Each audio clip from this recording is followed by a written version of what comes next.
Meteorologist Jason Michael joins us now. Jason, everyone in Northeast Ohio has been blessed with some pretty good weather the past few days. I know we've all been on our good behavior because we know that this can change here, but lots of sunshine expected tomorrow as well as Tuesday, Neil. We had a little bit more of cloudy skies this weekend, but all of that is going to be moving on out of here. Here's how it looks for the rest of the evening while you're going to be sleeping. Into the overnight hours we go. Temperatures cooling off back into the mid to low 60s overnight tonight, so they'll be slightly cooler than the average. Come Monday and Tuesday, that summer heat is roaring right back, and it's going to be slow to start, but it really intensifies once we get into Tuesday, and I'll tell you exactly why. Later on in the week, the heat turns to a storm potential for us. Whether or not that's going to be strong to severe, we're going to be finding that out as well. All right, let's roll the clock forward here as we move forward.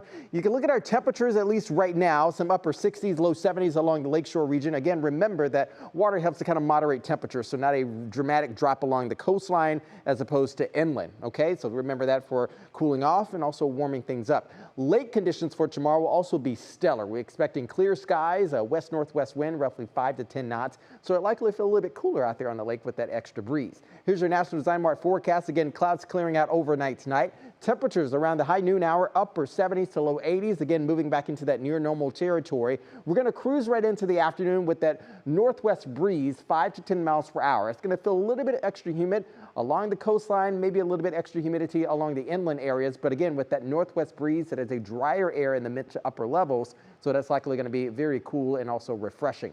Overnight, Monday moving into early Tuesday, conditions cool off a little bit more, still likely in the 60s. But look at this, around 10 a.m., Akron and even a couple more areas will already be within that 80-degree threshold. Into the afternoon we go. A few pops likely in the mid to upper levels, may not even make it to the ground, but not too far away. We're going to have some isolated pops that are going to be moving through the region to the afternoon, into the overnight, and likely moving into Wednesday as well. Then we now set the stage for an even more dominant system to really kind of percolate into the southwestern U.S.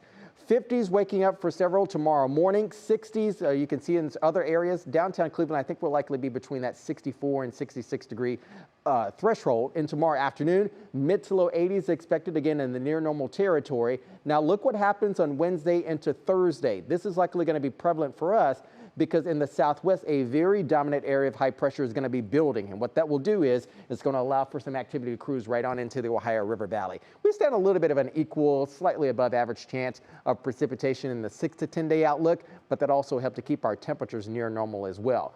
Once we get into Wednesday night, notice again, drier conditions in the southwest Four Corners region. Texas getting all that southerly heat moving back in. Then we start to get a little bit of unsettled weather moving into the greater Midwest region. That'll carry us through Thursday, likely into maybe some scattered pop-up showers and maybe even a couple isolated thunderstorms. Same goes for Friday afternoon. So a little bit of a wet start, wet end to the work week rather, and then also cooler temperatures. Here that Union Homework, it's 10. Again, up and down we go, staying in the 80s widespread. Showers likely for the start of the weekend and then dry for a finish.